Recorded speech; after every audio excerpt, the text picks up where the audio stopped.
गुज़श्ते चंद बरसों के दौरान वादी कश्मीर में कुदरती तरीके से ज़चगी में कमी हुई है। अलबत्ता ऑपरेशन के ज़रिए ज़चगी में होशरुबा इजाफा देखने को मिल रहा है। वहीं इस बीच हाई रिस्क प्रेगनेंसी मामला भी ज़ेर गौर आ रहा है। इस पर बात करने के लिए हमारे साथ इस वक्त मौजूद हैं नेशनल हेल्थ मिशन के स्टेट प्रोग्राम मैनेजर और मैटरनिटी हेल्थ के इंचार्ज डॉक्टर काजी हारून साहब। खुशामदीद है आपका यूट्यूब भारत में। जी, वेरी गुड आफ्टरनून। डॉक्टर साहब, सबसे पहले जानना चाहूँगा कि हाई रिस्क प्रेगनेंसी का मामला अब ज़री गौर आ रहा है। इसमें बच्चे और माँ की जान बचाना चैलेंज बन रहा है। देखिए, हाई रिस्क प्रेगनेंसीज तो पहले से है। हाई रिस्क प्रेगनेंसी पहले हमें अंडरस्टैंड करना है कि किसको हम बोलते हैं। जो हमारी प्रेग्नेंट फीमेल एनीमिक है, जिसको हाइपरटेंशन है, जिसको डायबिटीज़ है, प्रीवियस LSCS है, बहुत सारी कंडीशंस को हम हाई रिस्क बोलते हैं। ये कोई नई बात नहीं है, ये पहले से आ रही है। बट मुझे तो ये लगता है कि आजकल जो हाई रिस्क प्रेगनेंसी मैनेजमेंट है वो बहुत अच्छा हो गया है। इनफैक्ट जो इक़दाम हम लोगों ने किए हैं to manage high risk pregnancies, वो पिछले 2-3 सालों में बहुत ज़्यादा उभर के आए हैं और उसी वजह से बहुत ही अच्छी तरह से मैनेज हो रही हैं हाई रिस्क प्रेगनेंसीज़। पहली बात ये है कि हमने एक बहुत अच्छा इनिशिएटिव लिया है JNK हेल्थ डिपार्टमेंट ने, जिसको हम बोलते हैं PMSMA, प्रधानमंत्री सुरक्षित मातृत्व अभियान। इसमें इट्स मैंडेटरी कि जितनी भी हमारी हाई रिस्क प्रेगनेंसीज़ है जो आइडेंटिफाई हुई है, वो 9 तारीख को हमारे जो सेंटर्स हैं जहाँ पर उनका इलाज होता है, मैंडेटरी अल्ट्रासाउंड होता है, उनके ब्लड टेस्ट देखे जाते हैं कि कोई एनीमिक तो नहीं है, उनका BP चेक होता है।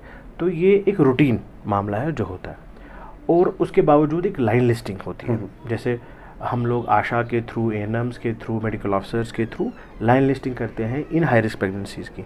फॉर एग्जांपल, दूर दराज एरिया है, कोई गुरेज है, जच्चल डारा है, टंगडार है, वहाँ की जितनी भी हाई रिस्क प्रेगनेंसी है उनकी लाइन लिस्टिंग वहाँ के हेल्थ ऑफिशियल्स ने ऑलरेडी की हुई है, और वो इंश्योर करते हैं कि इनका जो चेकअप है वो होता रहे। जो एक नॉर्मल प्रेग्नेंट फीमेल है उसका मिनिमम मैंडेटरी चेकअप 4 होता है ट्रिमेस्टर वाइज। बट हम इंश्योर करते हैं कि जो हाई रिस्क प्रेगनेंसी है उसको 9 से ज़्यादा चेकअप हो। अच्छा जी। और इवन हम अभी जल्दी एक पॉलिसी ला रहे हैं जिसमें कुछ जो वेल डूइंग स्टेट्स हैं, जैसे तमिलनाडु है, वो लोग इवन 14 से 16 चेकअप्स करते हैं विच आर मैंडेटरी।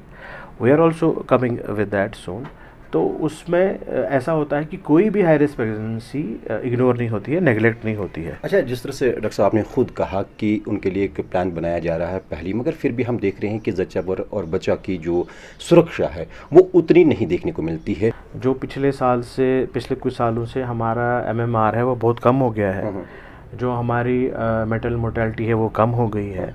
हम लोग स्पेशल केयर कर रहे हैं हमारी प्रेग्नेंट फीमेल्स का, इसीलिए हाई रिस्क प्रेगनेंसी में घर टू घर जाके देख रहे हैं कि कौन हाई रिस्क प्रेगनेंसी है और उसको हम कैसे मैनेज कर सकें।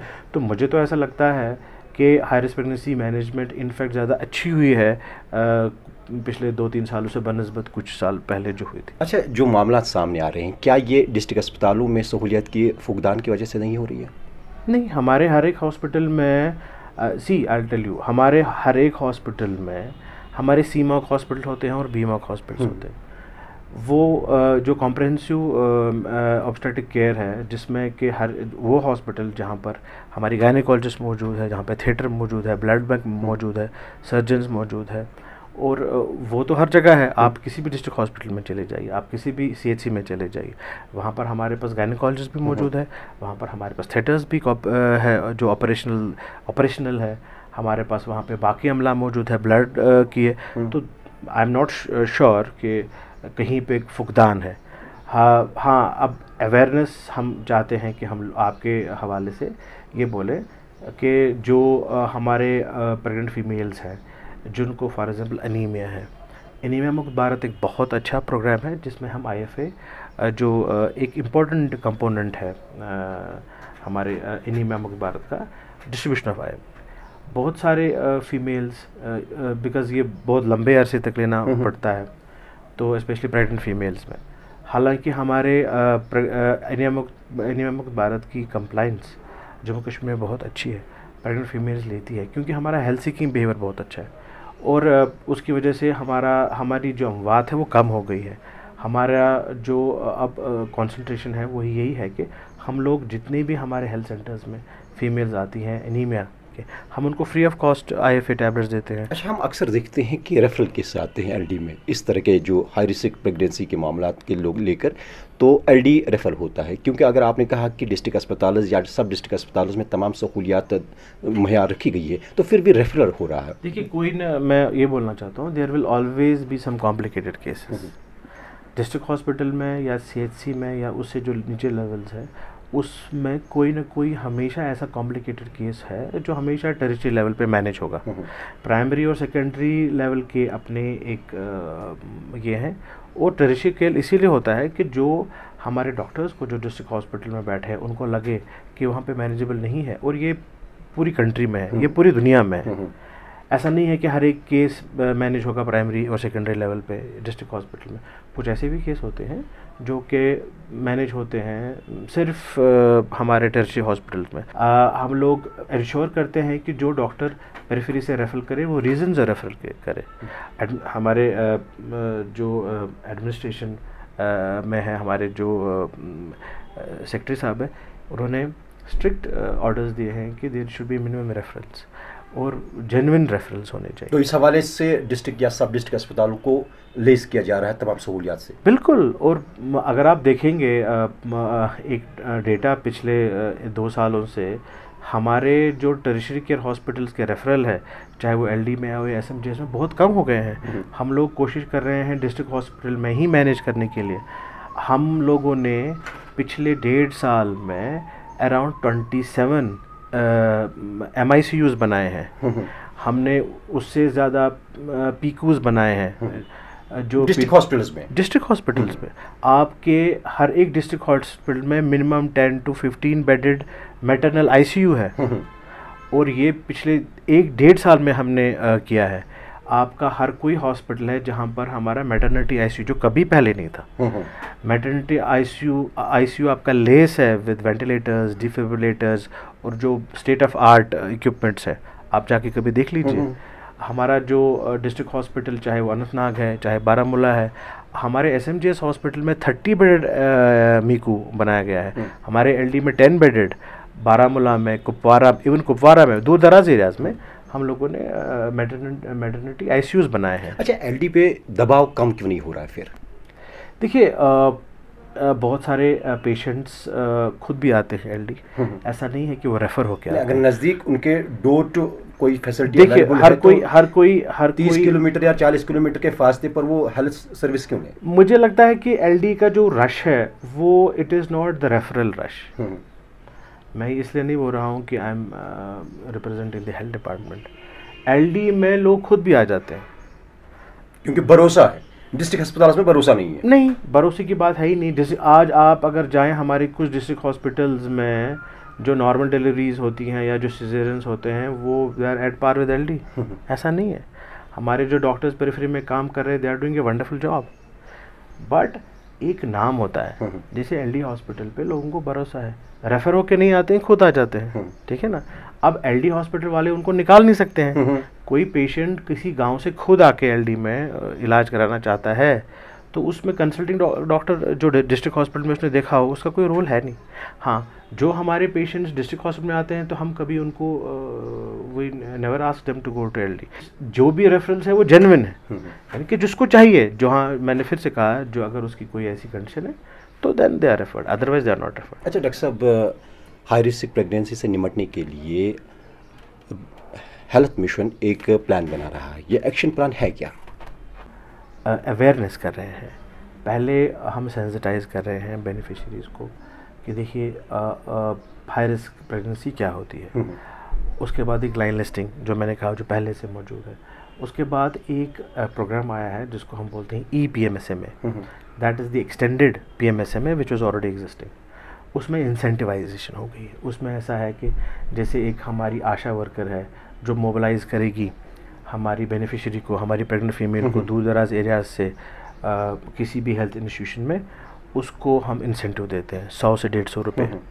इवन हम लोग जो हम प्रेग्नेंट फीमेल को लाते हैं उसको भी ट्रांसपोर्टेशन का खर्चा दे रहे हैं अब। अच्छा। हाँ, उस और आशा इंश्योर करती है कि वो फीमेल हर 9 तारीख को हेल्थ सेंटर पे आके चेकअप कराए, और जो वो हमारे हेल्थ सेंटर पे आती है उसका भी हम किराया दे देते हैं। ये इसलिए होता है ताकि हम इंश्योर करें कि कोई भी हाई रिस्क प्रेगनेंसी है वो हमसे नेगलेक्ट ना हो और वो कहीं ना कहीं पे मिस ना हो। अच्छा, सीजरियन सेक्शन में इजाफा हो रहा है वादी कश्मीर में कुछ सालों से, तो इसको कम करने के लिए हेल्थ मिशन क्या काम कर रहा है? देखिए, हमने बहुत काम किया है सीजरियन सेक्शन पे। मैं मानता हूँ कि JNK में सीजरियन सेक्शन रेट ज़्यादा है, बट पिछले कुछ टाइम से थोड़ा कंट्रोल हो रहा है। ये चॉइस है। बहुत सारे जो लोग हैं वो आज सीजरियन सेक्शन को तरजीह दे रहे हैं देन द नॉर्मल डिलीवरीज। हम लोगों ने एक जनरल अवेयरनेस कैंपेन स्टार्ट किया है, एक पॉलिसी बन रही है जो कि डायरेक्शंस है वर्दी सेक्रेटरी सर के। एक पॉलिसी बन रही है सीजरियन सेक्शन को कम करने के लिए, जिसमें कुछ मेजर HODs, कुछ प्रिंसिपल्स ऑफ मेडिकल कॉलेजेस कर रहे हैं। और वैसे भी हमने बहुत ज़्यादा सेंसिटाइजेशन वर्कशॉप्स किए हैं, हमने IEC किया है। हम जो हमारे पास ANC के लिए पहली बार आते हैं, हम तब से ही उनको सेंसिटाइज़ करना स्टार्ट करते हैं। हम उनको ये बताते हैं कि what are the merits of normal delivery. हम जो नेचुरल बर्थ प्रोसेस है वो कैसे ज़्यादा इम्पॉर्टेंट है और अच्छा है देन सिजेरियन।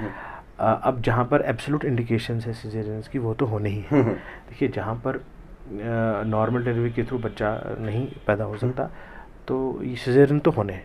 जो हमारे काउंसलर्स हैं, जब ये फ़ीमेल हमारे पास ANC चेकअप के लिए पहली बार आती है तो इसको काउंसिल किया जाता है, उसको बोला जाता है कि नॉर्मल डिलीवरी और सिजेरियन सेक्शन में क्या फ़र्क है, उसके मेरिट्स क्या हैं, इसके डीमेरिट्स क्या हैं। यू नो, अब इमेजिन कीजिए एक प्रेग्नेंट फीमेल जो 24 घंटे में अपने घर जाएगी नॉर्मल डिलीवरी के बाद और 8 दिन अस्पताल में बैठेगी और पेन है, ऑपरेशन है और बाकी इश्यूज़ है। Why would she choose a caesarean section?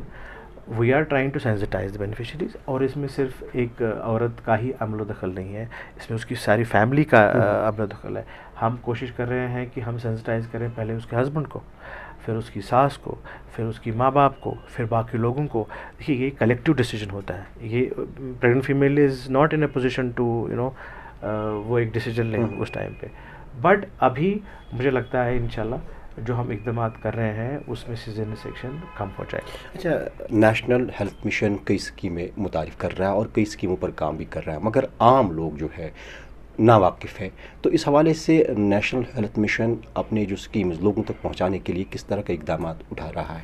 देखिए, नेशनल हेल्थ मिशन के पास बहुत सारे प्रोग्राम्स हैं, मैटरनल चाइल्ड हेल्थ के हवाले से, NCD के हवाले से, या बाकी जितने भी प्रोग्राम्स हैं उनके हवाले से। हमारा एक बहुत बड़ा प्रोग्राम है सुमन। जब एक प्रेग्नेंट फीमेल हमारे पास इंस्टीट्यूशन में आती है, हम इंश्योर करते हैं कि there is a zero out of pocket expenditure, यानी कि उसका ट्रांसपोर्टेशन, उसको हॉस्पिटल तक लाना, उसके बाद जो उसका इलाज होता है, ऑपरेशन होता है, उसके टेस्ट होते हैं, अल्ट्रासाउंड होते हैं, उसका खाना पीना, सब कुछ फ्री दिया जाता है हॉस्पिटल। इवन जब उसको वापस डिस्चार्ज करना होता है उस वक्त भी गाड़ी हमारे हॉस्पिटल से लेके उसको घर तक छोड़ी जाती है। आशा साथ होती है, उस आशा को इंसेंटिवाइज किया जाता है। तो we are trying our best कि हम लोग जो हमारे बेनिफिशरीज आते हैं, और जो स्कीम्स हैं, आपने जो प्रोग्राम के हवाले से बात की, जैसे JSY है, JSSK है, इसकी हम ट्रेनिंग्स देते हैं लोगों को। इवन हम बेनिफिशरीज़ को, जो हमारी प्रेग्नेंट फीमेल्स हैं, उनको बोला जाता है कि दिस इज़ योर एंटाइटलमेंट। और जब वो अपने घर जाते हैं उस वक्त हम उनको एक छोटी सी रकम भी उन के अकाउंट्स में थ्रू DBT ट्रांसफ़र करते हैं, जो कि 1000 and 1400 है फॉर रूरल एंड अर्बन। हम इसलिए करते हैं कि वो एनकरेज हो हमारे इंस्टीट्यूशंस में आने के लिए। अच्छा, आखिर पर आपकी मैसेज जाना चाहेंगे, आपकी मैसेज क्या होगी लोगों के लिए? देखिए, मेरी मैसेज लोगों के लिए इतनी होगी कि हम लोग अपने तरीके से बहुत कोशिश कर रहे हैं। हमारा मुद्दा व मकसद इतना है कि हम कोई भी हमारी प्रेग्नेंट फीमेल है, हमारी माँ है, उसकी डेथ ना हो। We are trying to decrease the MMR and we have been able to considerably decrease it through all this initiatives जिस पे हमने बात। बट मैं लोगों से ये भी सिजेरियन सेक्शन के हवाले से मैं इल्तिमास करूँगा कि देखिए, सिजेरियन सेक्शंस की अपनी इंडिकेशंस हैं। सिजेरियन सेक्शंस पूरी दुनिया में होते हैं। सिजेरियन सेक्शंस ठीक है, but they should be done under the directions of A doctor, और जब ज़रूरत हो। हम हमारी माएँ आराम से नेचुरल बर्थ को प्रमोट कर सकती हैं। और मैंने आपको यही बोला कि इमेजिन कीजिए एक हमारी प्रेग्नेंट फीमेल, एक हमारी माँ, जो सिर्फ 24 घंटे या मैक्सिमम 36 घंटे में आराम से हम अपने घर जा सकती है, 36 घंटे के बाद अपना काम कर सकती है, और मुस्तकबिल में कोई परेशानी भी और मुस्तकबिल नहीं आ सकती, बिल्कुल नहीं आ सकती है। वीज़ा वी कि वो फिर 8 दिन हॉस्पिटल में रहे, फिर उसके बाद उसका और इलाज हो, फिर स्टिच उठानी पड़े, फिर उन स्टिचेस को इन्फेक्शन का खतरा हो। कुछ केसेस में जहाँ पर इंडिकेटेड है, हाँ, जहाँ मजबूरी है वो करना पड़ेगा, बट जहाँ पर हम इसको अवॉइड कर सकते हैं, मैं इल्तिमास करूँगा कि लोग कोशिश करें हमारे इंस्टीट्यूशन में आके नॉर्मल डिलीवरीज करने की। आप हमारे जो इंस्टीट्यूशंस में आइए और जो आपको डॉक्टर एडवाइस करता है एज़ पर योर कंडीशन उसको फॉलो कीजिए। बहरहाल आपने हाई रिस्क प्रेगनेंसी और सीजरियन सेक्शन को कम करने के हवाले से उठाए जा रहे इकदाम के हवाले से हमसे बात की और हमें अपना कीमती वक्त दिया। आपका बेहद शुक्रिया। Thank you very much.